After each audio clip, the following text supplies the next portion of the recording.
Welcome to the Coin Club, a podcast brought to you by the Seven House Coins, Currency, Bullion, where we discuss everything related to numismatics. I'm glad to have you along with me for my journey and excited to share with you the very best of numismatics.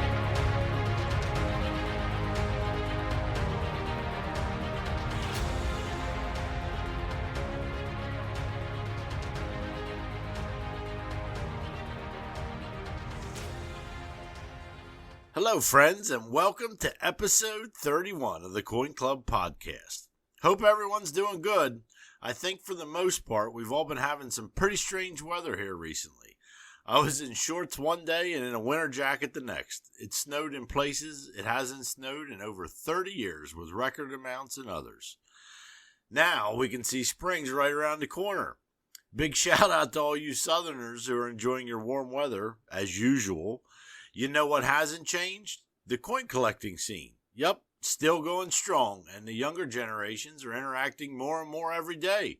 If you don't believe me, just check out your favorite social media outlet. Our hobby's not dying, not by a long shot. Anyways, hope you've all been well and itching for a new episode.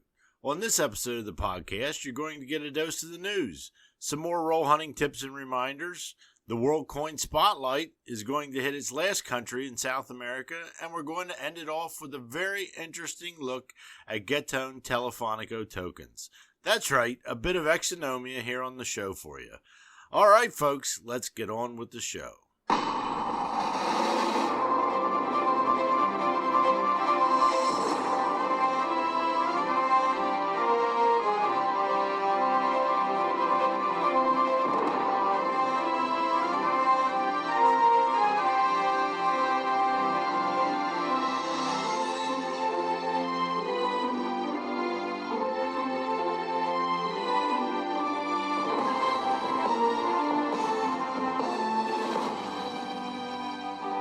In the world of news, the United States Mint sent out an email to all of us on Saturday, February 25th, announcing their addition of a virtual waiting room which they will use during peak demands for highly anticipated products.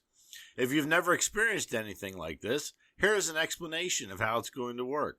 This isn't something that is going to be going on consistently on their site, however, only when high demand products are going to be scheduled for release. So the big day of the release shows up, and you're on their website waiting for it to all go down. Just before the scheduled time of the release, everyone who is currently on the website will be moved into a waiting room, so to speak, and you will be assigned a random position in line. Let's say you were the first one there. It doesn't mean you're going to be number one. They will assign you a random position. You could be the first one, you could be the last one, or somewhere in between. Not sure if I'm on board with this logic, but hey, it's what they have.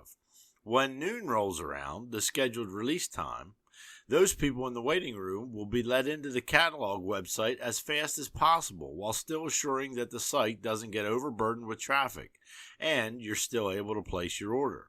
You remember the spinning wheel of death or the disappearance of your order on their website? Whatever the thing was, you name it. All the problems we have experienced in the past. They're saying this will eliminate all of that. If you forget about the scheduled release time of noon and show up afterwards, you're still going to go to the waiting room. However, at that time, you are assigned a position based on a first-come, first-served logic. If you're the 50,000th customer to enter, you're 50,000th in line. You won't bump someone else. All this will go back to the regular way they handle orders when the traffic site returns to normal. Some tips they want you to know.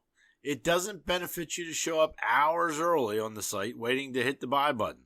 If you show up before noon, your chances are just as good as someone who has been there for an hour. Don't hit the refresh button or close out your browser, as this will send you to the back of the line. If you're piddling around once you get let in to purchase that highly anticipated item, you're going to lose out. You have 10 minutes to make your purchase, or they're going to send you packing, kick you out back to the waiting room, regardless if the item is in your cart or not. Check out and do it in a timely fashion. 10 minutes timely. Lastly, product availability is not guaranteed with this. If something is in the subscription service, make sure you sign up for it beforehand to be guaranteed that you will receive that product. If you've experienced this on their last big release, let me know. I would love to hear how it went. They do have a couple of product releases coming out in March. March 2nd, you saw the release of the 2023 American Eagle 1-ounce silver proof coin from the West Point Mint, as well as the 2023 Congratulations set. March 6th was the release of the United States Army silver 2.5-ounce medal. On the 21st, you'll get a chance to purchase the American Women Quarters 2023 proof set. The 27th, you will see the 2023 rolls and bags of the American Women Quarters Edith Kanaka Ole. And on March 30th, there will be 4 releases, particularly of interest to all you gold collectors out there. The 1/2 ounce gold proof coin, the 1 ounce gold proof coin, the 1/4 ounce gold proof coin, and the 1/10 ounce gold proof coin. All of you heavy-duty error coin collectors out there are going to want to mark your calendars for March 20th. Heritage Auctions is having their Error Coinage U.S. Coin Showcase. Some highlights are a 1979 Susan B. Anthony dollar struck on a 1-cent planchet, a 1998 Washington quarter quadruple struck, a 1921 Morgan dollar die adjustment strike, and many more. Take a look at the auction. Even if your wallet isn't going to cooperate for this one, the coins here are amazing. Running a little behind on this part of the news, but I always love to bring you the coins that win the Cody Awards. Coin of the Year Award, that is. The winners are as follows. For the most historically significant coin, the winner goes to the United Kingdom with their 50-pence silver centenary coin, the discovery of insulin. Best contemporary event coin went to Ukraine for their 10 Hryvnias silver 25th anniversary of the Ukrainian Constitution. The United States brought home the winner for the best gold coin. The $100 gold American Liberty coin took home this award. Best silver coin went to China with their 20 yuan silver auspicious culture, Swan's coin. The best crown coin went to Canada for their $20 silver, gold, and black rhodium plating, the Grey Wolf black and gold coin. Best circulating coin went to Canada for their 10 cents nickel-plated steel 100th anniversary Blue Nose coin. The best bimetallic coin went to Austria with their 25 euro silver niobium smart mobility coin. The most artistic coin went to Ukraine, their 5 Hryvnias base metal 30th anniversary of Ukraine's independence coin. Most innovative coin belongs to Austria with their 20 euro silver coin called the Milky Way. The most inspirational coin is from Tokelau, a 20 New Zealand dollars silver coin called the Next Evolution. Congratulations to all the winners. They are all truly exceptional coins. If I had to choose a favorite, I would pick the Canadian Blue Nose coin. I love the grand sail ship on the reverse with the blue water. Again, all great coins, and congrats to the winners. Lastly, if your coin club is having an upcoming show, please let me know. I would be more than happy to advertise it here on my show. What a better opportunity to engage our wide community of collectors than to have your coin club show listed here on the podcast.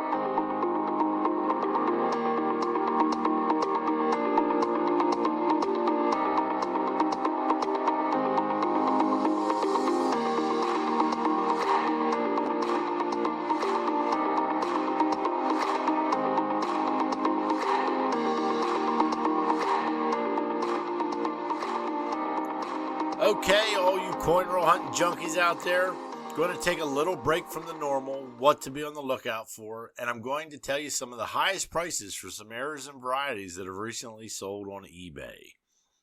First on the list this week is a 1943 over 2 Lincoln Steel Wheat Cent. It's graded MS67 by PCGS, better known as FS101. This gorgeous coin sold at a whopping $10,010. The next one that I'm sure most of you are aware of is the 3-legged buffalo nickel. This 1937D 3-legged buffalo was graded NGC at a grade of MS64 and brought in $8,500. Another 3-legged buffalo sold from Great Southern Coins for $7,400. Great looking coin, but as good as it looks, I'm not sure why it's not in a holder already. Makes you wonder. A 1944D Lincoln Cent struck on a silver dime planchet graded by PCGS as hold XF details sold for $4,650. And last but not least is an 1891 25-cent piece that was struck 10% off center, which sold for $3,200. Not a great variety on the top couple scores for the week, but it does make you want to keep your eye out for anything that you could nab that you can bring you a little payday like this. Remember to pay close attention when you're looking for your coins. Pay attention to details. You can choose to burn through whatever you're searching for at a breakneck speed, but the chances that you're going to catch something that is really worth a great sum of money while you're doing this is far and few between. That good one may just slip away. Happy hunting, friends.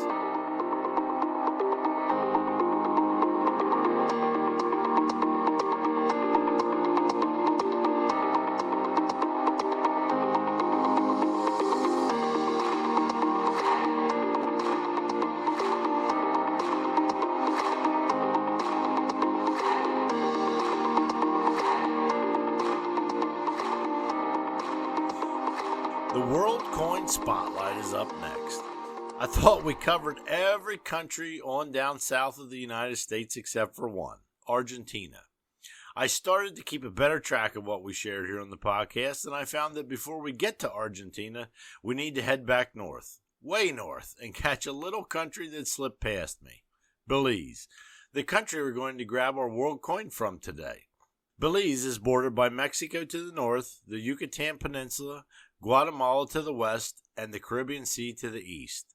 Belize has a dense jungle as well as a rich marine life with low-lying islands just off its coast. Not a big country as the population is only about 400,000 people. Their coin denominations come in 1, 5, 10, 25, 50-cent coins, and a $1 coin. The coinage of Belize from back in the day mostly depicted monarchs from the English throne as it was a colony of Britain, more known to the world as British Honduras. This lasted until 1981, when Belize was officially granted its independence. Coinage for the country has been almost solely struck at the Royal Mint of England. However, some, since gaining their independence, have been struck at the Franklin Mint in Philadelphia, Pennsylvania. I'll be honest with you, none of their coins really stand out to me. The older coinage has the normal blah monarchy on it with the valuation on the reverse. Not your normal world coin spotlight, huh? The coin we're going to take a look at today has significance to the relatively new country of Belize. The coin is from 1991. It's non-circulating commemorative coin, and it celebrates its independence from England, the 10-year anniversary of it. On the obverse, you're going to see the coat of arms of Belize within a wreath. The rim features a beaded circle, and the denomination of $10 is shown at the bottom. On the reverse, you see the National Assembly building in Belmopan, prominently featured in the middle, surrounded by the words 10th Anniversary of Independence on the outside. It was minted at the UK Mint and made on a copper nickel planchet. It weighs in at 28.45 grams and is 38.6 millimeters round. It's a pretty big commem, and the easiest comparison would be to a Morgan dollar. All right, folks, now that we're all caught up, stay tuned on the next episode as we head way down south to the last country we're going to hit in South America, Argentina.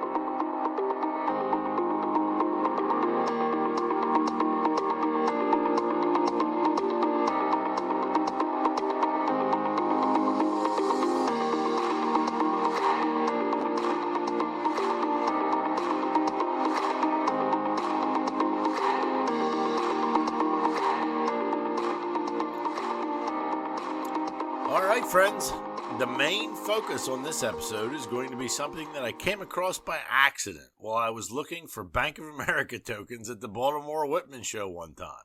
I was sifting through a huge container of tokens when I came across this odd one that caught my attention. It was a round planchet with 2 indented lines on it, and it said Gettone Telefonico.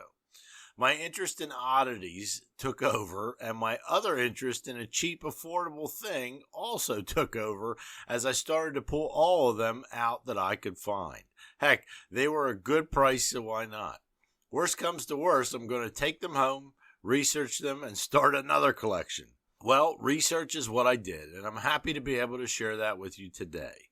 The Gettone wording on this token is Italian, meaning token. Gettone Telefonico means telephone token. These were first introduced in the year 1927 by Stipple, which stands for the Society Telefonica Interregionale Piemontese e Lombarda. They first brought these to the attention of the public at the Fair of Milan in 1927. Public phones were not in wide use at the time, and this token was essentially the cost of 60 cents of a lira. The intro was a success, which spurred the growth of public telephones all over the country and the region. The original Stipple token had 3 grooves in it. 2 other telephone societies mimicked the Stipple token, the Timo and the Telve Society. A handful of other companies over the years introduced their own tokens for use. Some looked like regular coins, some had the grooves, and some were made of aluminum and eventually zinc. The Gettone Telefonico Token was the last version of all these tokens to be introduced, and it was produced from 1959 to 1980. These tokens are pretty cool, if I do say so myself. This last version of the token are the ones that I found while sifting through that big box. They are extremely collectible and make a great hunt to complete a collection. The reverse of these coins features 2 gaps and usually a telephone symbol on it. The obverse is what makes this token really cool. The word Gettone is on the top, separated by a single gap and then Telefonico beneath it. There is a mint mark on the top of the coin to let you know where they were minted at. They can come from Milano, which the mark is ESM. Arzano uses the mark IPM. Torino uses the mark UT. And Sant'Agata Libatia, I probably pronounced that wrong, let me know, uses the CMM mark. Now here is the part that's going to keep you on the hunt to fill that collection, and let me remind you, they're not overly expensive either. At the moment, you can purchase them anywhere from close to $1 for the later dates to a couple bucks in the earlier dates. There is a number at the bottom of this Telefonico token. This number indicates the year and the month that the coins were minted in. So if you have a token that says 7502, you know that it was minted in the year 1975 and the month of February. The year is always first, the month second. These tokens also served a dual purpose during the 70s. These coins were valued at around 200 lira and could be used as such. They were utilized as currency because of a coin shortage in Italy at the time. Circulating money had a higher metal value than the circulating face value of coinage, causing a shortage. Hence the use of the telephone token as currency. The tokens had a value of 50 lira up to the year 1980, 100 lira up to 1984, and 200 lira from 1984.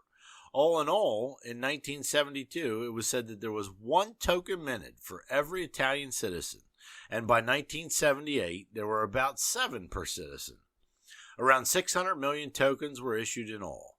This token had a very, very long run. Since its introduction in 1927, it filled the pockets of Italians who needed to make a phone call until December 31st, 2001, when it was finally taken out of circulation. The death of the Gettone Telefonico token at that time can be contributed to a more modern phone card that was introduced and the introduction of the euro as well. Quite a very long run for a unique piece of European history. This episode, friends, is dedicated to my first friend I ever met at my coin club, Ken Carroll. He passed away recently at the age of 88. He will forever be remembered by his friends at the Belmore Coin Club. Well, folks, that's a wrap for this episode of the podcast. I hope you enjoyed it, and I can't wait to have you along with me on the next episode of the Coin Club podcast. Thank you for joining me on this episode of the Coin Club podcast. I had a great time with you and look forward to sharing with you on the next episode. Please follow me on social media. I'm on Facebook at the 7 House Coins Currency Bullion and also on Instagram at the Coin Club Podcast. You can also go to my website, www.7houseccb.com, and give me some feedback on this episode or some suggestions on what you would like to see on future episodes. As always, I'm grateful to all of you for your support and look forward to seeing you the next time on the Coin Club Podcast.